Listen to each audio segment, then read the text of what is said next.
Hello and welcome to York Observatory's weekly Teletube broadcast, the online astronomy and astrophysics program written and presented by the students, faculty, alumni, and friends of York University.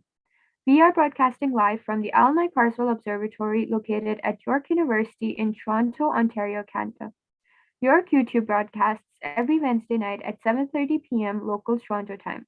For any questions or comments you have of our past shows, or if you have suggestions for future topics, please send us an email at observe@yorku.ca. You can always connect with us on Twitter or Instagram with the handle @York Observatory and Facebook at Alumni Carswell Ops. Good evening, everyone. I'm Maheen, and I'll be one of your hosts this evening, along with Nakul, Camila, Zena, Tina, and Dhyan. We are here from the Alumni Carswell Observatory at York University. Tonight, we've got something different. Instead of our regular Teletube episodes, we will be playing Astronomy Jeopardy tonight. We have our players all ready, and you all should play along as well in our YouTube chat. Let's see who wins. Before we get started, I would like to mention that the observatory at York campus is in Toronto, and we would like to welcome you all to our show and to acknowledge the traditional land that our telescope is on.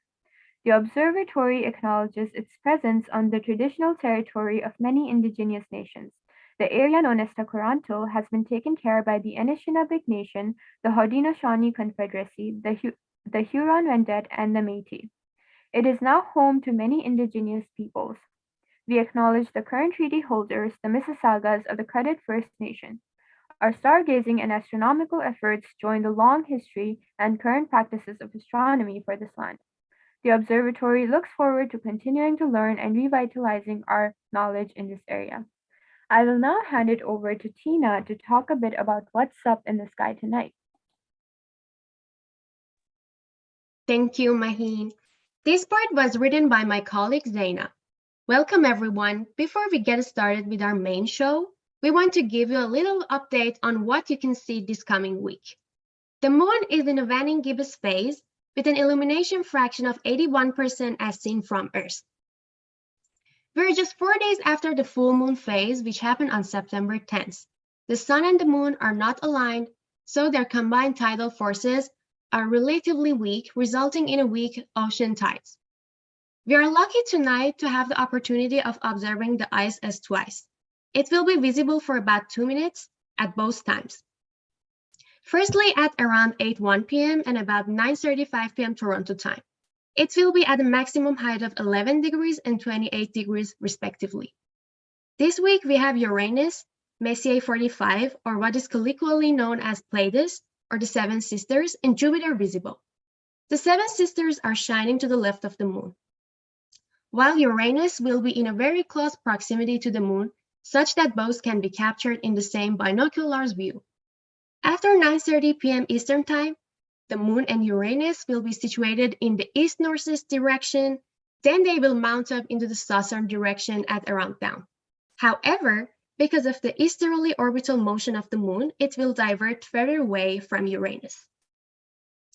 Some special conjunction events are happening or have happened this month. As a quick side note, a conjunction occurs when two astronomical objects are very close to each other to a point where they appear to meet. Earlier this month, specifically on September 8th, the moon and Saturn had a conjunction. A little over a week after that, exactly on September 16th, the moon and Mars will have a conjunction. For early birds, just after sunrise, keep an eye out for Mars and Venus, as there are September morning bright planets. Jupiter, Saturn, and Neptune require binoculars to be seen. On the other hand, Titan, Saturn's largest moon, can be observed using a small telescope.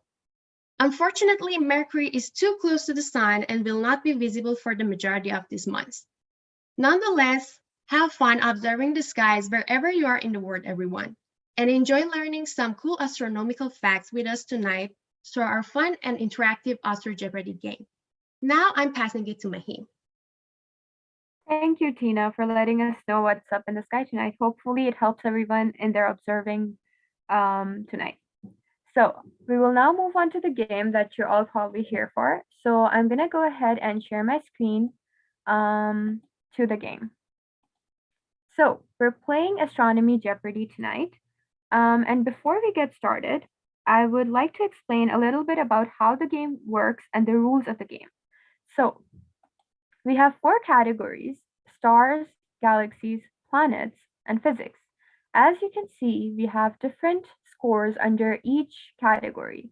So, we have scores ranging from 100 to 400 points. I will start off with a random category for 100 points and read out the question. Our players get to buzz in by raising their hands. Whoever raises their hand first gets to answer the question, and also they get to pick the next category. However, the catch is that the points picked up need to go in the ascending order. So you cannot get more points by just picking a random high number unless you're done with the points which are less than that. Whoever has the most points wins, which is self-explanatory, and my colleague Nakul will be keeping a track of the scores. You guys can play along on YouTube as well and put in your answers in the YouTube chat. So hopefully you all enjoy, and our players for tonight are Dhyan, Nakul, Tina, and Camila. So I'm going to start off with I think I'm gonna go with galaxies because that seems interesting. So I'm gonna go with 100 points for galaxies. So our first question is, how many galaxies are there in the universe? Option A, 100,000. Option B, 100 million. Option C, 100 billion. Option D, 100 trillion. Okay, so Dian, go ahead. I'm gonna pick D, 100 trillion. 100 trillion? Okay. Let's see if your answer is correct. Your answer is incorrect. Sorry, Dian. The correct answer was C, 100 billion. Okay. That's okay. Yeah. Now you get to pick the next category, whatever you want to go for. Okay, I'll go for physics 100. Physics 100. Also, a little side note for all the players, please don't raise your hands until I finish reading the options because then I cannot catch who raised their hand first. Okay, so we're going for physics 100.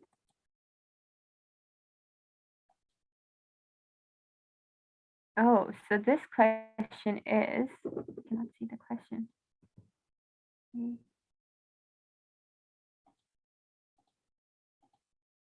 Humans can handle about 5G, where G is the, okay, sorry, wait a second. I think, I'm sorry, there's a little bit of an issue. Let me fix it.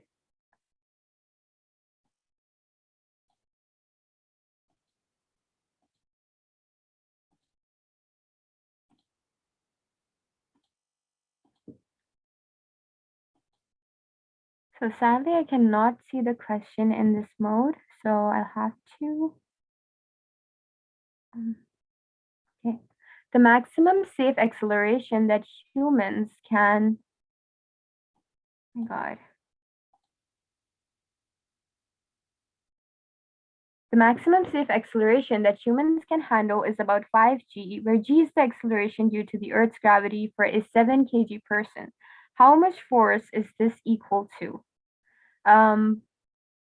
Option A, 350 Newton. Option B, 686 Newton. Option C, 2,283 Newton. And option D, 3,430 Newton. So this requires a little bit of a calculation, and the equation that is given is Newton's second law, F is equals to ma. So who knows the answer for this?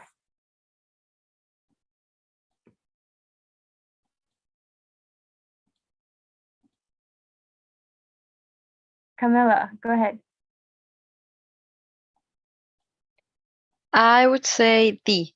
D. Okay, let's see if your answer is correct.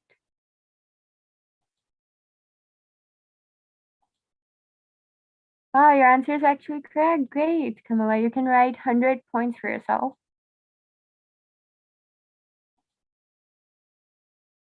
Okay, great. You get to pick the next category in points.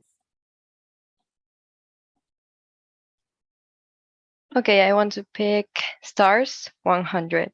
Stars for 100. Okay, great choice. How far is the sun from the earth? Option A, 150,000 kilometers. Option B, 150,000 kilometers. Option C, 15,000 kilometers. And option D, 150,000 kilometers.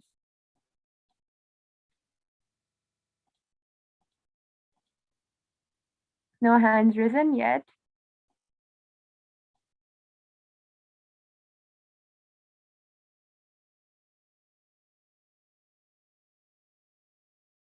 You guys cannot see my screen.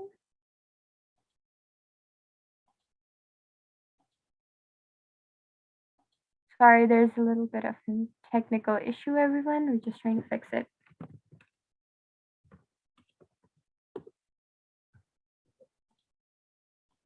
Okay, so I'm going to repeat the question. How far is the sun from Earth? I think somebody already raised their hand. And I think the first person who rose a hand was Tina. Go ahead. I would say it's A. A. Okay, let's see. Congratulations, your answer is correct. So you get, Tina, 100 points as well, 4 stars. So right now we have Camila and Tina tied. And Dhyan and Nakul, you guys have no points yet. So yes, Tina, what other category do you want to go for? Planets 100. Okay. Planets for 100. What planet has the strongest winds in the solar system? A, Jupiter, B, Uranus, C, Saturn, D, Neptune. What do you guys think? Okay, so the first person to raise the hand was Camilla. Go ahead. I would say A. A, Jupiter. I mean, okay, let's go. Sorry, your answer was incorrect. The correct answer is the Neptune. I see. That was quite unexpected, actually, because Neptune is the smallest planet. Anyways. Okay, so Dhyan thinks that he was the one who raised his hand first, and this is the second time he thinks that has happened, so I will let him pick the category. Dhyan, go ahead. Okay, I'll go Galaxies 200. Galaxies for 200? Okay. The question is, what are the main types of galaxies? A, lenticular, spiral, dwarf, and elliptical. B, irregular, spiral, elliptical, and lenticular. C, intermediate, spiral, and Magellanic. D, dwarf, spiral, and Magellanic.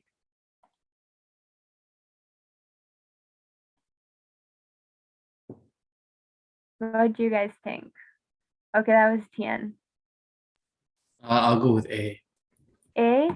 Yeah. Okay, let's see. I think I would have gone for B, but okay, let's see.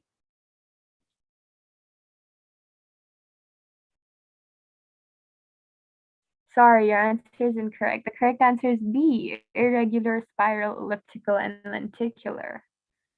Sorry, no luck. Anyways, okay. So we've missed galaxies for 200. So nobody can get these points. However, Tian, you can still pick another category. So what? I'll go Galaxies 300. Ooh, that's tough. Okay, let's go for galaxies 300. The smallest and largest galaxies ever discovered are what type of galaxy? A, spiral, B, irregular, C, lenticular, D, elliptical.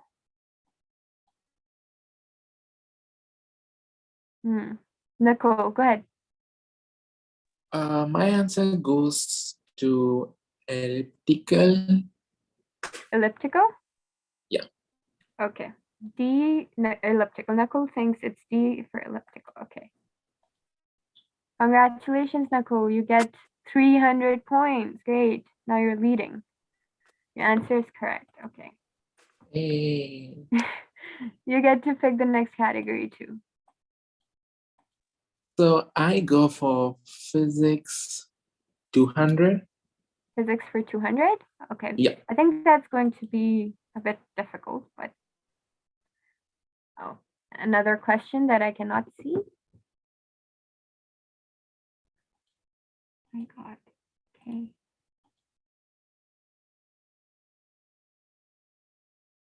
The Voyager 1 space probe was launched in 1977 with a main goal of exploring Jupiter and Saturn. It travels with an average speed of almost 17,000 meters per second. Approximately how far has Voyager 1 traveled? Option A, 98.9 million meters. Option B, 13.5 billion meters. Option C, 20.2 trillion meters. And option D, 48.3 trillion meters. And there's an equation given here, so V is equals to D over T. So hopefully that helps. Looks like people are doing their calculations. Nobody has risen any hands. Looks like a pretty simple calculation. Let's see. Mariana, is there anybody over the chat who has answered any questions yet?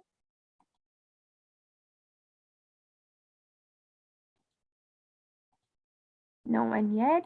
Okay. I knew this was going to be hard. Nobody's answering.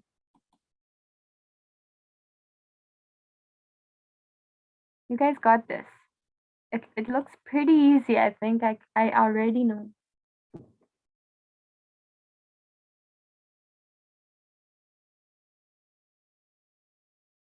Anybody has any guesses?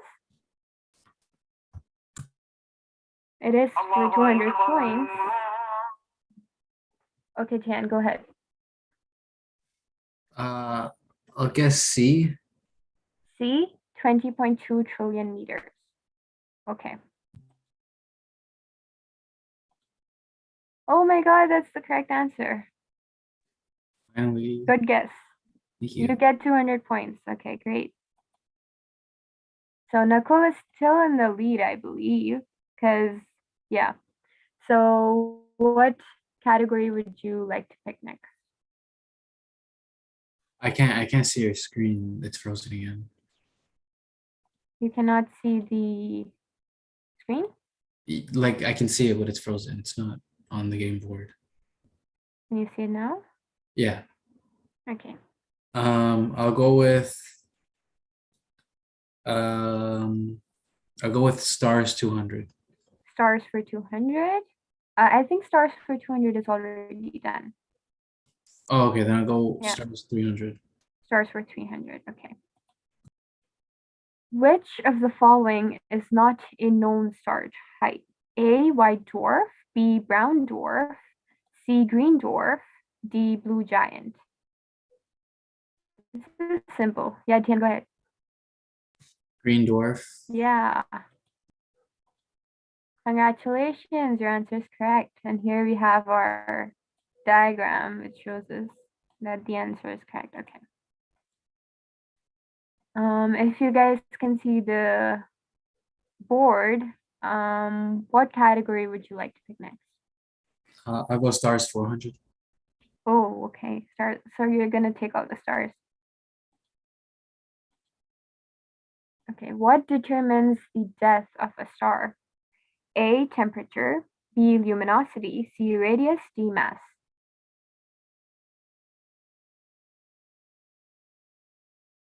Nakul, go ahead. I would say the mass of the star. D? Okay. Let's Yes. see if your answer is correct. Okay. Oh, your answer is correct. Congratulations. You get 400 points. Wow. Okay, so now we're done with all the points for stars. And we have galaxies, planets, and physics. We still have 300s and 400s of all. We have not done 200 of planets yet. So what category would you like to pick next? I can go for planet 200 maybe. Okay. What planet is the closest in size to Earth? Ooh, okay. That's easy, right? Nakul? It's Venus, I hope. Okay, Venus. Congratulations, your answer is correct again. Great. Thank you. Other players, Nakul is winning. You guys need to step up. Okay, what other category? I can go for Galaxy 400. Galaxies for 400? Yeah. We haven't done 300 yet. Okay, sure, then 300 maybe. Okay.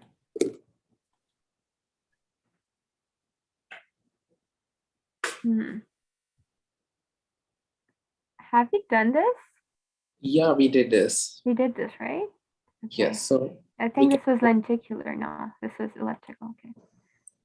Okay, so you wanted 400, right? Galaxies? yeah, I want 400. Okay. And what constellation is the center of the Milky Way?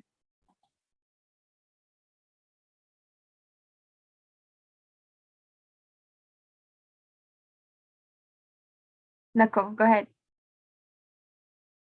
So my answer is Sagittarius. Sagittarius? Okay. Your answer is correct again. Thank You, you. you got what? 400 points again? Yeah. Okay, so now we have completed stars, galaxies from 100 to 400, and we have 300s and 400s remaining for planets and physics. So what do you guys want? What do you want? So I want to go for planet 300. You want to go for planets for 300? Okay, Yeah. let's see. Let's see what it is. The moons Phobos and Deimos orbit around which planet?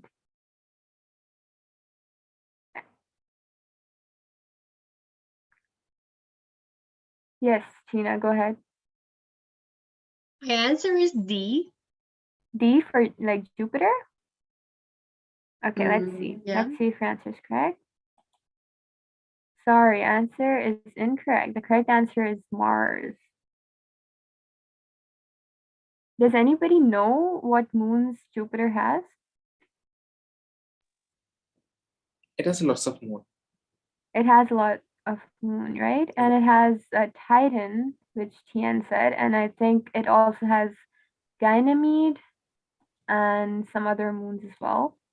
That's what I can think of on top of my head. But It's really difficult to figure out the moons of Jupiter's because it has lots of moons, not like our planet which has yeah, one moon. yeah. But it has really nice moons, I've heard. Okay, so Tina, what category do you want to go for? For planets 400? Planets 400? Okay, this should be difficult, but let's see. How much would a 150-pound person weigh on Mars? Dan, go ahead. 98 pounds. 98 pounds. Okay. Sorry, your answer was incorrect, Tian. It's 57 pounds.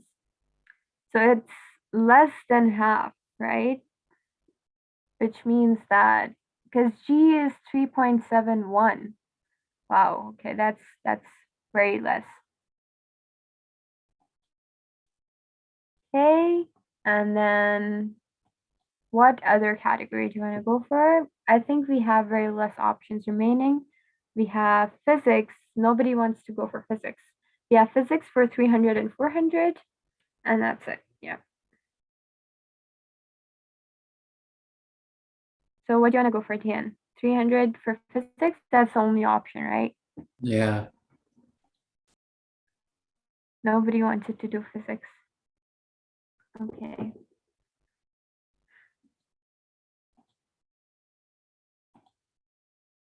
Sorry, guys. I think you guys might not be able to see my screen for a little bit because I cannot see the question. I'm going to try to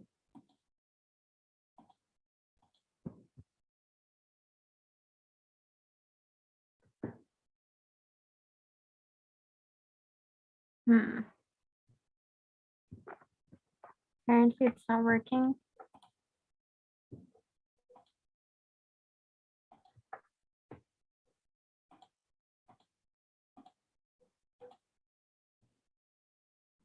Sorry for this issue, guys, but our physics category is giving us a bit of a trouble.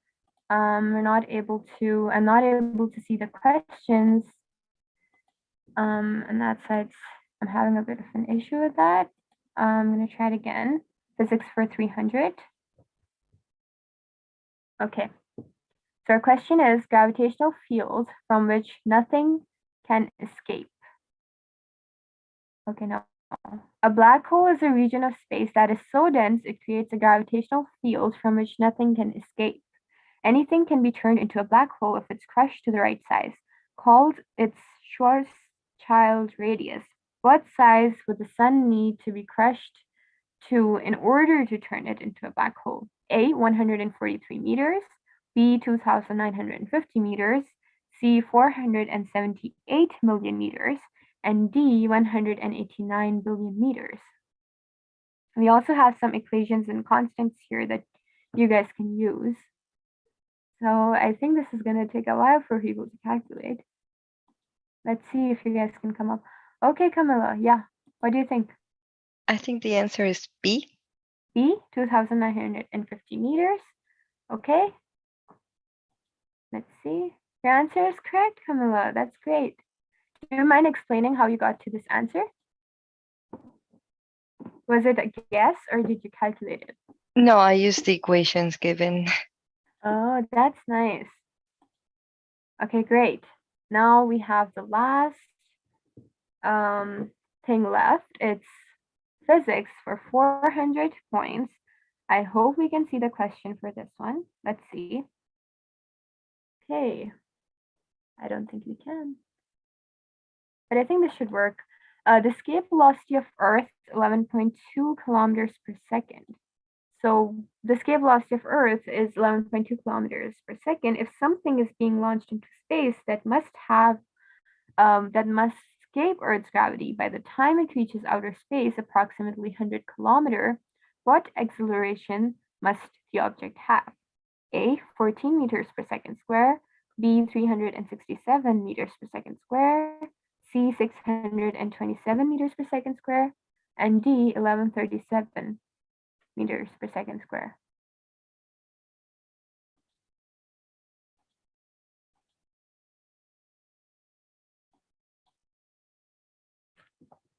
You guys can take your time. We have an equation down here. And you guys can calculate using this equation we have.